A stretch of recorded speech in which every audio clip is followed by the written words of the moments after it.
2 araw bago ang Noche Buena, namimili na ng panghanda ang marami nating kapatid. Ayaw daw nilang mag-last-minute shopping sa linggo. Nasa frontline ng balitang yan, si Marian Enriquez. Panghanda sa Noche Buena at bagong taon na ang mga binili ngayong araw ng magkaibigang sina Edna at Daisy. Umabot sa higit 28,000 pesos ang 3 cart nila. Para naman daw ito sa 3 pamilya. Mas maigi na raw na ngayon mamili kesa mag-last-minute shopping sa bisperas ng Noche Buena sa linggo. Mahirap na po kasi ang haba ng pila pag mga 23, 24, di ba? Yung pila, ngayon maiksi ang pila eh. So it's really convenient. Hot pot, spaghetti, pansit, leche flan at desserts naman ang pang Noche Buena ng pamilya ni Apple. Inagahan na nila ang pag-grocery ng kanyang mister.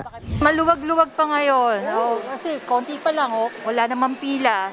So, better na mas bumili na maaga para hindi ka sumabay sa Christmas rush. Karamihan ng mga malalaking mall dito sa Metro Manila ay hanggang alas 12 ng hating gabi yung kanilang operating hours. Kaya sa mga kapatid natin na nagbabalak mag-grocery sa 23 o 24, pwede pa po kayo humabol ngayong gabi habang maluwag at kakaunti pa ang pila.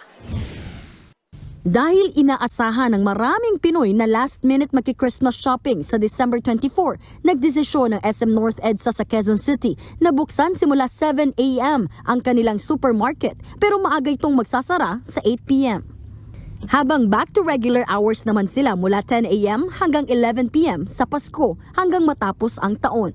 Nagbabalita mula sa Frontline, Marian Enriquez, News 5. Mga kapatid, Cheryl Cosim po. Iba na ang may alam at may pakialam sa panahon ngayon.